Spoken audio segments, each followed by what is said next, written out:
وحی الہی کی تعلیمات کو عقل کی کسوٹی پر پرکھنے والے دانشور ویسے تو ہر زمانے میں ہی بڑی کثرت سے موجود رہے ہیں، لیکن پہلے جو لوگ وحی الہی کی تعلیمات کو جھٹلاتے تھے وہ دائرہ اسلام میں سرے سے داخل ہی نہیں ہوتے تھے۔ اور آج کا جو موجودہ المیہ ہے وہ یہ ہے کہ وحی الہی کی تعلیمات کو عقل کی کسوٹی پر پرکھ کر جھٹلانے والے وہ لوگ ہیں جو بظاہر دائرہ اسلام میں داخل ہیں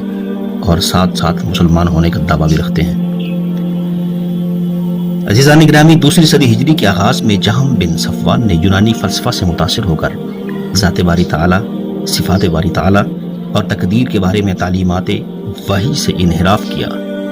اور اپنے ساتھ بہت سے دوسرے لوگوں کو بھی گمراہ کیا جو بعد میں فرقہ جہمیہ کہلایا۔ اسی طرح فرقہ معتزلہ کے بانی واصل بن عطا نے بھی علم وحی کی بجائے عقل کو معیار بنایا اور گمراہ ہوا اور اپنے ساتھ بہت سے لوگوں کی کثیر تعداد کو جہنم میں لے گیا جو فرقہ معتزلہ کہلایا۔ چوتھی صدی ہجری کے وسط میں تعلیمات وحی سے باغی اور بیدار عقل، اور زمانہ قریب کی بات ہے یہ، جو سید احمد خان، اس کی مثال، اس کا ایگزامپل ہمارے سامنے ہے۔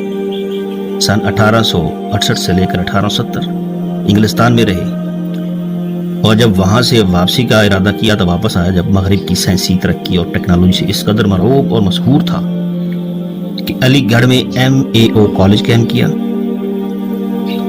تو اس کے اغراض و مقاصد میں یہ الفاظ تحریر کیے گئے کہ فلسفہ ہمارے دائیں ہاتھ میں ہوگا، نیچرل سائنس بائیں ہاتھ میں، اور لا الہ الا اللہ محمد رسول اللہ کا تاج سر پر۔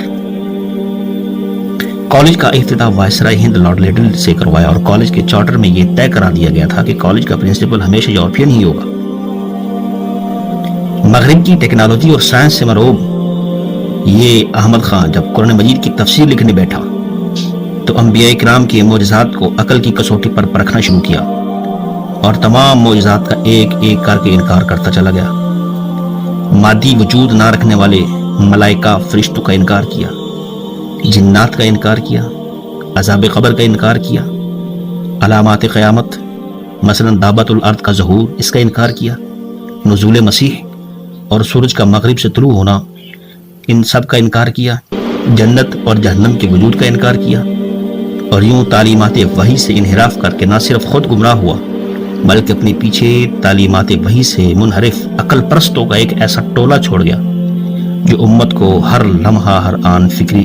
الہاد سے مسموم کرنے کا فریضہ آج تک سر انجام دیتے چلے آ رہے ہیں۔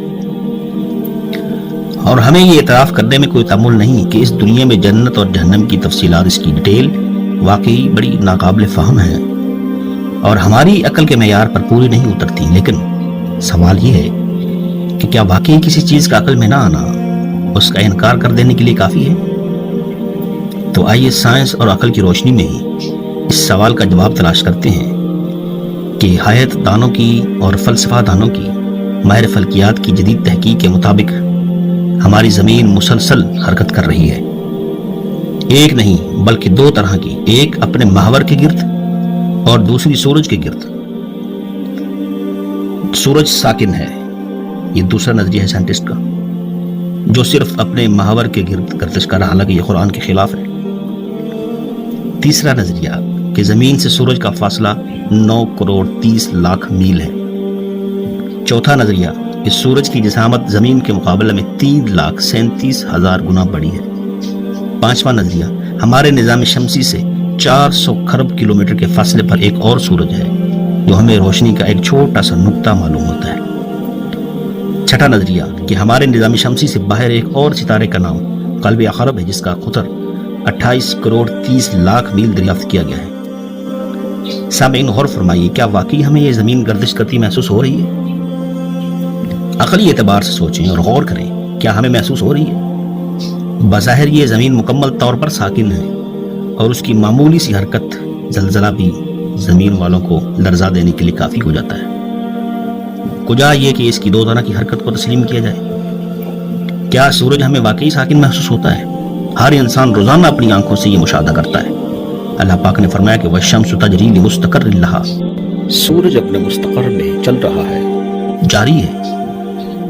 انسان روزانہ اپنی آنکھوں سے دیکھتا ہے کہ سورج مشرق سے طلوع ہوتا ہے اور آہستہ آہستہ سفر طے کرتے کرتے مغرب میں غروب ہو جاتا ہے۔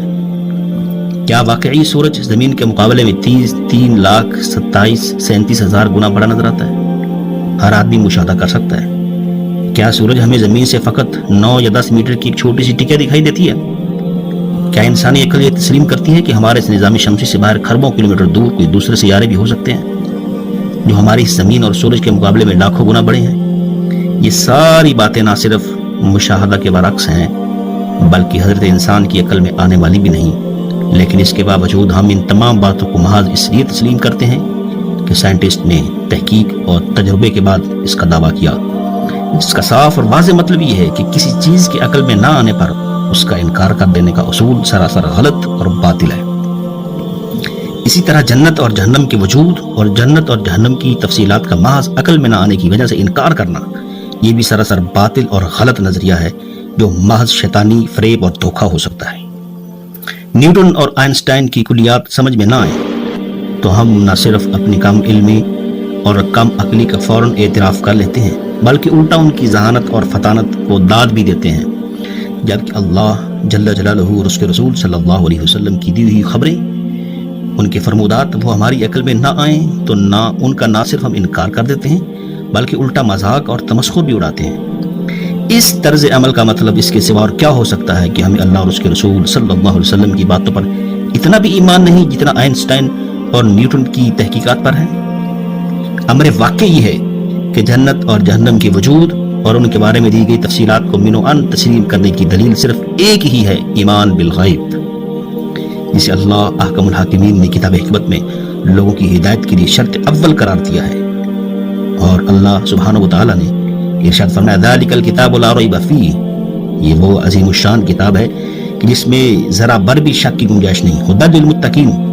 جو پرہیزگاروں کے واسطے ہدایت ہے، الذین یؤمنون بالغیب ویقیمون الصلاۃ ومما رزقناہم ينفقون، یہ اللہ کی کتاب ہے، اس میں کوئی شک نہیں، اس میں ہدایت ان پرہیزگاروں کے لیے ہے جو غیب پر ایمان لاتے ہیں، نماز قائم کرتے ہیں اور جو رزق ہم نے ان کو دیا اس میں سے خرچ کرتے ہیں۔ عزیزان گرامی، اس کا صاف مطلب یہ ہے کہ جس شخص کا ایمان بالغیب جتنا محکم ہوگا جنت و جہنم پر اس کا یقین بھی اتنا ہی محکم ہوتا چلا جائے گا۔ جس شخص کا ایمان بالغیب جتنا کمزور ہوگا اس کا جنت اور دوزخ پر ایمان بھی اتنا ہی کمزور ہوگا۔ بس جس شخص کی عقل جنت یا جہنم کے وجود کو تسلیم کرنے کے لیے تیار نہیں اسے اپنی عقل کی نہیں ایمان کی فکر کرنی چاہیے۔ اہل ایمان کا طرز عمل تو بالکل واضح ہے، جن کا قول اللہ احکم الحاکمین نے خود نقل فرما دیا، ربنا اننا سمعنا منادیا ینادی للایمان ان آمنوا بربکم فآمنا، اے ہمارے پروردگار ہم نے ایمان کی طرف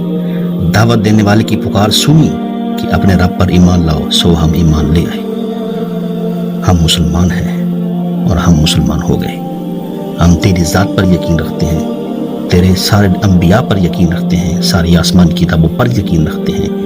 مرنے پر یقین رکھتے ہیں، مرنے کے بعد جی اٹھنے پر یقین رکھتے ہیں، جنت پر یقین ہے، جہنم پر یقین ہے، عذاب قبر پر یقین ہے۔ اللہ پاک ہماری ایمانی اور روحانی طاقتوں کو مستحکم فرمائے، محکم فرمائے اور شیطان کے دجل